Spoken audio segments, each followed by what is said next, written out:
வணக்கம். அவங்க உங்கள இக்னோர் பண்ணல. ஜஸ்ட் அவங்க உங்கள புரிஞ்சுக்கல. நீங்க ஏன் அவங்க இக்னோர் பண்றாங்கன்னு நெனைக்கிறீங்க தெரியுமா? மெசேஜுக்கு லேட்டா ரிப்ளை வருது. இன்ட்ரெஸ்ட் குறைஞ்ச மாதிரியான ஒரு ஃபீல். டிஸ்டன்ஸ் மெயின்டெயின் பண்ற ஒரு பிஹேவியர். ஆனா, நீங்க என்ன நெனைக்கிறீங்க? அவங்களுக்கு நான் இம்பார்ட்டன்ட் இல்லன்னு. ஆனா, ட்ரூத் கொஞ்சம் வேற மாதிரி தான் இருக்கும். அவங்க உங்கள இக்னோர் பண்ணல. அவங்க உங்கள புரிஞ்சுக்கல. அவ்வளவுதான். நீங்க எமோஷனல் லாங்குவேஜ்ல பேசுறீங்க. அவங்க ரொம்ப லாஜிக்கல் லாங்குவேஜ்ல பேசுறாங்க. நீங்க கேரிங்கா இருக்கீங்க. அவங்க ஸ்பேஸ் தேடுறாங்க. இது ரிஜெக்ஷன் இல்ல. இது ஒரு பக்கா மிஸ்மேட்ச்.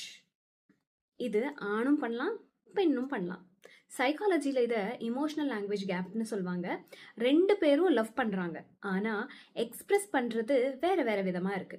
நீங்க டெய்லி பேசினா தான் டீப் கனெக்ஷன்னு நினைக்கிறீங்க. அவங்க சிம்பிள் பிரசன்ஸ், லெஸ் எக்ஸ்பிரஷன் இருந்தா போதும்னு நினைக்கிறாங்க. இங்க தான் மிஸ் அண்டர்ஸ்டாண்டிங் வருது. நீங்க ஓவர் திங்க் பண்ண ஆரம்பிச்சிருவீங்க. அவங்க கன்ஃபியூஸ் ஆயிடுவாங்க. ரிசல்ட் பெரிய டிஸ்டன்ஸ். இதுக்கு சொல்யூஷன் என்ன? ஃபர்ஸ்ட் அசம்ஷன் பண்றத கம்ப்ளீட்டா ஸ்டாப் பண்ணிடுங்க. டைரக்டா பேசுங்க. நான் இப்படி ஃபீல் பண்றேன்னு சொல்லுங்க. ப்ளேம் இல்லாம ரிலேஷன்ஷிப் சர்வைவ் ஆகணும்னா அண்டர்ஸ்டாண்டிங் பில்ட் ஆகணும். நல்ல ஞாபகம் வச்சுக்கோங்க, லவ் மட்டும் பத்தாது, அண்டர்ஸ்டாண்டிங்கும் இருக்கணும். அன்புடன் பவித்ரா.